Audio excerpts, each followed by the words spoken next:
शुक्लांबरधरं विष्णुं शशिवर्णं चतुर्भुजं प्रसन्नवदनं ध्यायेत् सर्वविघ्नोपशान्तये अगजाननपद्मार्कं गजाननमहार्निशम् అనేకదంతం భక్తానాం ఏకదంతోపాస్మహే. ఈరోజు మనం సెప్టెంబర్ 1 తారీఖు నుంచి 31 తారీఖు వరకు కూడా 12 రాశుల వాళ్ళకి ఎలా ఉండబోతుందో ఇప్పుడు మనం తెలుసుకుందాం.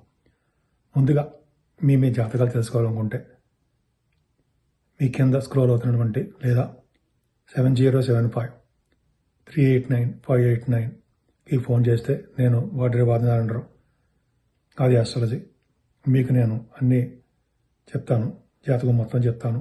అలా అంతేకాకుండా ముహూర్తాలు కూడా నేను పెడుతూ ఉంటాను. ధనుర్రాశి వాళ్ళకి ఈ నెల మొత్తం చాలా బాగుంది. ముఖ్యంగా ధనుర్రాశి వాళ్ళని మీ రాశినే కుజుడు చూడడం వల్ల మంచి ఫలితాలు పొందుతారండి, అంత డౌటే లేదు. పైగా ద్వితీయ భావాన్ని కూడా గురుడు చూస్తున్నాడు. సంపదలు మీకు రావడానికి ఎక్కువ అవకాశం ఉన్నాయి. ఉండి బాకీలు కానీ లేకపోతే మీకు రాసినటువంటి ఏరియర్స్ అంటారా అవి కానీ ఏ విధంగా సరే మీకు డబ్బులు వస్తాయండి. మీ ప్రొఫెషన్ ద్వారా మీకు వృత్తి ద్వారా డబ్బులు సంపాదించుకుంటారు. మీరు గాయకులు కూడా అయ్యారు. పాటలు పాడడం ద్వారా మీరు ధన సంపాదన చేసుకుంటారు. పాటలు పాడడం కోసము, మీ ప్రోగ్రామ్స్ ఇవ్వడం కోసము మీరు భవిష్యత్తులో అంటే ఈ సెప్టెంబర్ నెలలో మీరు విదేశాలు వెళ్ళబోతున్నారు. 3rd వీక్ అండ్ 4th వీక్లో జరగబోతుంది మీకు అది. అంతేకాకుండా 3rd భావంలో చేరున్నాడు కాబట్టి చక్కటి ధైర్యంగా ఉంటారు, తెలివితేటలుగా ఉంటారు. మీ చెల్లెళ్ళకి చాలా బాగుంటుంది. పనులందు పట్టుదల మీకు బాగా ఉంటుంది. కొత్త ఆలోచనలు వస్తాయి. కార్యరూపంలో ధరుస్తారు. మంచి విశేష ప్రతిభ ఉంటుంది. ఇంకా డౌట్ లేదండి. థర్డ్ హౌస్లో ఉండడం గొప్ప సంపదలు ఉంటాయి. అంతేకాకుండా 4th భావంలో రాహుతో కలిసిన చంద్రుడు అంటే కష్టాలతో కూడుకున్నటువంటి విదేశీ పర్యటన అంటాం కదా, విదేశీ పర్యటన చేస్తారు. చంద్రుడు మీకు 18, 19 తారీఖుల్లో మీకు అక్కడ ఉంటాడంటే మెయిన్ 4th భావంలో ఉంటాడు. రాహువు చంద్రుడు ఇచ్చే ఫలితాలు శుభఫలితాలు ఇస్తాడు. అంటే మదర్ గారికి ఆరోగ్య పరిస్థితి బాగుంటుంది. భూములు, వాహనాలు కొనుక్కోవడానికి అవకాశాలు ఉంటాయి. ఇళ్ళు కూడా కొనుక్కుంటారు మీరు. అది అపార్ట్మెంట్స్ అవ్వచ్చు, సొంత ఇళ్ళు అవ్వచ్చు, ఏదైనా ఇళ్ళు కొనుక్కోవడానికి అవకాశాలు ఎక్కువ ఉన్నాయి. పంచమ స్థానాన్ని శని చూడడం అంత మంచిది కాదండి. మీ పుత్రిక సంతానం విషయంలో కొద్దిగా ఇబ్బందులు పడుతుంటారు. ఆడపిల్లల విషయంలో ఇబ్బంది పడుతుంటారు. వాళ్ళ వల్ల చదువు రాకపోవడము, లేకపోతే పెళ్లిళ్ళు కాకపోవడం, సంథింగ్ ఏదో చిన్న ప్రాబ్లమ్స్ ఉంటాయి. ఏదో ఉద్యోగం రాకపోవడము, సంథింగ్ ప్రాబ్లమ్స్ ఉంటాయి. అదే పెద్ద గొప్ప విశేషం ఏం కాదు. ఏదేమైనా స్టాక్ మార్కెట్ పెట్టుబడి పెట్టే వాళ్ళకి లాస్లు వస్తాయి. గురుడితో కలిసినటువంటి చంద్రుడు అద్భుతంగా 6వ భావంలో 8th హౌస్ లార్డ్ 6వ భావంలో ఉన్నాడు. సంపదలను ఇస్తాడు. మేనమామలను బౌండెడ్ చేస్తాడు. కాంపిటీషన్ ఎగ్జామ్స్లో సక్సెస్ చేస్తుంటాడు. 23, 24 తారీఖులో చంద్రుడు వచ్చే స్థితిలో ఉంటాడు కాబట్టి యోగం, గజకేశ్వర యోగం ఉంటాం కదా. అంటే మీరు ఏ ఎగ్జామ్స్ రాసినా, అంటే ముఖ్యంగా ఆడవాళ్ళకి, మీ లేడీస్కి మీకు చెప్తున్నానండి, ఏ ఎగ్జామ్స్ రాసినా ఎగ్జామ్స్లో మీరు విజయం సాధించడానికి అవకాశాలు ఎక్కువ ఉన్నాయి. ధన సంపాదన బాగుంటుంది. అంతేకాకుండా మీరు కాంపిటీషన్ ఎగ్జామ్స్లో విన్ అవుతారు. రాజకీయ నాయకులుగా పలుకుబడి పెరుగుతాయి కూడా. 7వ భావంలో కుజచంద్రులు, 7వ భావంలో కుజచంద్రులు ఏంటి, చంద్రమంగళ యోగం 25, 26 ఈ తారీఖుల్లో చంద్రుడు ఉంటాడండి. యాక్చువల్గా కుజుడు మీకు మంచివాడు కాదు కదా, అయినప్పటికీ మీకు చంద్రమంగళ యోగమే బాగా ఉంటుంది. అంటే ఏంటంటే మీ భార్యాభర్తల విషయంలోనూ, అలాగే బిజినెస్ పార్ట్నర్స్ విషయంలోనూ సక్సెస్ అవుతారు. అనురాగం ఉంటుంది. పైగా మీకు 20 అక్టోబర్ వరకు కూడా కుజ స్తంభన ఉంది. కుజుడు మంచి ఫలితాలు ఇవ్వడు. కాకపోతే అంటే చంద్రుడితో కలిసిన కుజుడు కాబట్టి యోగానే ఇస్తాడు. కాకపోతే మీ మిథున రాశిలో కుజుడు ఉన్నాడు కాబట్టి విదేశీ పర్యటన. మిథున రాశిలో మీ రాశుల ప్రకారం, మీ జాతకుల ప్రకారం చూసుకోండి. మిథున రాశిలో కుజుడుంటే వాడు జనరల్గా విదేశాలు వెళ్ళడానికి అవకాశం ఉంటుంది. బిజినెస్ రీత్యా, ఎడ్యుకేషన్ రీత్యా, పర్సనల్ పనుల రీత్యా అవ్వచ్చు. ఉద్యోగ రీత్యా ఎక్కువ ఉంటుందండి. అంతేకాకుండా ఇంకొక పాయింట్ చెప్పాలి ఇక్కడ.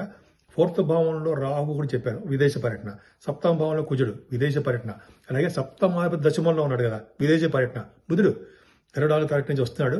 ఎలా చూసుకున్నా సరే మీకు ఈ నెలలో విదేశ పర్యటన తప్పట్ల, విదేశాలు వెళ్తారు. మీ జాతకాలు కూడా చూసుకోండి. రాహు కాంబినేషన్ కూడా ఉండాలి అక్కడ. సో అదొకటి ఇంపార్టెంట్. అంతేకాకుండా మీ 10వ భావంలో ఉండడం వల్ల భార్య భర్తల విషయంలో కమిట్మెంట్ ఎక్కువ ఉండడము, తరచూ విదేశీ పర్యటన చేయడము, మీ ఉద్యోగాల రీత్యా మీ కంపెనీలే మిమ్మల్ని విదేశాలు పంపించడం జరుగుతుంది. అవకాశాలు ఎక్కువ ఉన్నాయి. అలాగే భాగ్యస్థానంలో రవి బుధులు ఉన్నారండి. 5వ తారీఖు నుంచి బుధుడు ఉంటాడు. భాగ్యంలో రవి బుధులు ఏం చేస్తారు, మీకు మంచి యోగాన్ని ఇస్తారు కదా, భాగ్యాన్ని వృద్ధి చేస్తారు కదా, తండ్రి గారికి ఆరోగ్య పరిస్థితి, ఆర్థిక పరిస్థితి డెవలప్ చేసేస్తారు కదా, ఖచ్చితంగా ఉంటుంది. ముఖ్యంగా ఆడిటర్స్గా, తర్వాత బ్యాంకింగ్ రంగంలో ఉన్న వాళ్ళకి, ఆడిటర్స్గాను, డాక్టర్స్ వృత్తిలో ఉన్న వాళ్ళకి, లాయర్ ప్రొఫెషన్ ఉన్న వాళ్ళకి మంచి యోగవంతమైన కాలము. శని బుధులు కాంబినేషన్ ఉందండి ఇక్కడ. అంటే శని దృష్టి బుధుడికి ఉంది. రచయితలుగా మీరు మంచి పేరు తెచ్చుకుంటారు. ధన సంపాదన బాగుంటుంది. రవి బుధులు ఉన్నారు కాబట్టి విదేశాల పర్యటన చేయడానికి కూడా రవి కూడా కారకుడు అవుతాడు. భాగ్యాధిపతి భాగ్యస్థానం ఉంటే విదేశ పర్యటన అంటే మీరు చేసే అంటే ఉన్నతమైన విద్య కోసం విదేశాలు వెళ్ళడానికి జరుగుతుంది. ఏదేమైనా సెప్టెంబర్ నెలలో మీరు విదేశాలు వెళ్ళడానికి ఖాయము. అంతేకాకుండానండి మీకు రవి బుధ కాంబినేషన్ వలన ముఖ్యంగా తీర్థయాత్రలు చేయడము, మీరు చేస్తున్న బిజినెస్లు బాగా రాణించడానికి ఏ బిజినెస్ అయినా సరే రాణిస్తాయండి. 10th హౌస్లో రవి బుధులు చాలా బాగున్నారు. రవి బుధులు అంటే బుధుడేమో 24 తారీఖు నుంచి వస్తాడు, రవి ఏమో 17 తారీఖు నుంచి వస్తున్నాడు, కేతు ఆల్రెడీ ఉన్నాడు. వల్ల ఏమవుతుందంటే 10th భావంలో రవి అంటే గవర్నమెంట్ ఆర్గనైజేషన్లో బాగుంది కదండి. పైగా మీకు ప్రొఫెషనల్గా చాలా బాగుంటారు. రవి దిగ్బలతో ఉంటాడు. ముఖ్యంగా ఫైనాన్స్ అండ్ అకౌంట్స్లో ఉద్యోగం చేసే వాళ్ళకి చాలా బాగుంటుంది. గవర్నమెంట్ ఆర్గనైజేషన్లో ఆడవాళ్ళకి చెప్తానండి, గవర్నమెంట్ ఆర్గనైజేషన్లో పనిచేసే వాళ్ళకి చాలా అద్భుతమైన ఫలితాలు మీకు ఉన్నాయి.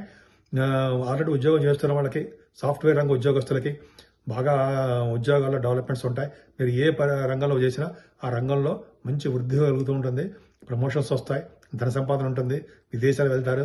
చాలా మీరు ఆనందదాయకంగా ఉండడానికి ఎక్కువ అవకాశాలు ఉంటాయి. ఖచ్చితంగా వినాయకుడి చవితి పూట మీరు వినాయకుడి దండం పెట్టుకోండి, మంచి సుఫలితాలు వస్తాయి. అంతేకాకుండా 11వ భావంలో శుక్రుడు ఉన్నాడు. శుక్రుడు మంచివాడు కాదు, అయినప్పటికీ 11వ ఇంటి వాడుగా ఉన్నాడు కాబట్టి శుభ ఫలితాలు ఇవ్వడానికి అవకాశం ఉందండి. ముఖ్యంగా సినిమా రంగంలో ఉన్న వాళ్ళకి, టెలివిజన్ రంగంలో ఉన్న వాళ్ళకి, కళారంగంలో ఉన్న వాళ్ళకి, సంగీత సాహిత్య నృత్య కళాకారులకి చాలా బాగుంటుంది. యోగవంతమైన కాలం అని చెప్పచ్చు, అద్భుతమైన కాలము. ఏదేమైనా మీరు పూజించవలసిన దేవుడు సుబ్రహ్మణ్యుడు. సుబ్రహ్మణ్య స్వామి ఆరాధన చేయడం వల్ల మరింత విశేషమైన శుభఫలితాలు పొందడమే కాకుండా విదేశీ పర్యటన కూడా చేస్తారనడంలో సందేహం లేదు. ముఖ్యంగా రియల్ ఎస్టేట్ రంగంలో ఉన్న వాళ్ళకి, సాఫ్ట్వేర్ రంగ ఉద్యోగస్తులకి మంచి శుభఫలితాలు ఈ నెల మొత్తం ఉన్నాయి. ఈ నెలలో మన పూజించవలసిన దేవుడు అంటే 12 రాశుల వాళ్ళకి, మేషరాశి నుంచి మీనరాశి వరకు కూడా పూజించవలసిన దేవుడు వినాయకుడు అండి. ఈ సెప్టెంబర్ నెలలో మనకి వినాయక చవితి వస్తుంది 7వ తారీఖుని. కొన్ని కంట్రీస్లో, అమెరికా వంటి దేశాల్లో 6వ తారీఖున వస్తుంది. ఇండియాలో 7వ తారీఖుని శనివారం నాడు చేసుకుంటాము. వినాయకుడిని పూజించడము, ఆరాధించడము, అలాగే సమంతకమణి కథ చదివిన తర్వాత అక్షంతలు కూడా తల మీద వేసుకోవడం వలన ఆ రోజుని మీకు తెలిసిందే ఉందండి, చంద్రుని చూడడం వలన వచ్చే దోషము, నీలాపనిందలు అన్నీ తొలగిపోతాయి అని శ్రీకృష్ణ భగవానుడే మనకి ఈ కథలో కూడా చెప్పారు ఆయన. సో మనం తప్పకుండా చేద్దాము, వినాయకుడిని ఆరాధన చేసుకుందాము. అలాగే 9వ తారీఖుని స్కంద షష్ఠి, సూర్య షష్ఠి అని వస్తుందండి. అంటే సూర్య షష్ఠి అంటే సూర్య భగవానుడికి ఇష్టమైన రోజు ఆ రోజు. అంతేకాకుండా సుబ్రహ్మణ్య స్వామి, ఈ ఇద్దరిని పూజించడం వలన చాలా మంచి ఫలితాలు ఉంటాయి. అన్ని రాసుల వాళ్ళు కూడా ఈ పూజించాలి. ముఖ్యంగా సూర్య భగవాన్ ఆరాధన చాలా చాలా మంచిదండి. అది అద్భుతమైన ఫలితాలు మనకి తప్పకుండా ఉంటాయన్నమాట. సూర్య భగవాన్ని ఆరాధించడము, ఆ రోజు మనకి సూర్య భగవానుడికి ఆదిత్య హృదయం చేయడం వల్ల కూడా చాలా మంచి ఫలితాలు ఉంటాయి.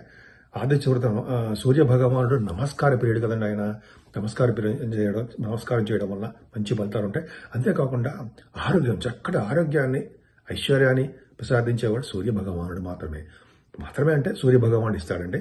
అంతేకాకుండా సుబ్రహ్మణ్య స్వామి ఆరాధన చేయడం వల్ల ఈ రోజు కూడా అంటే సుబ్రహ్మణ్య స్వామిని అలాగే సేమ్ సూర్య భగవాన్ ఆరాధన చేయడం వల్ల చాలా మంచిది. ముఖ్యంగా సుబ్రహ్మణ్య స్వామి ఆరాధన ఏంటంటే ఆయనని ఆరాధించడం వల్ల, అంటే కళ్యాణం చేయించడం కానీ, లేకపోతే సుబ్రహ్మణ్య స్వామికి పూజలు చేయించడం కానీ, పుట్టలో పాలు పోయడం కానీ, ఇవన్నీ ఉంటాయి కదా.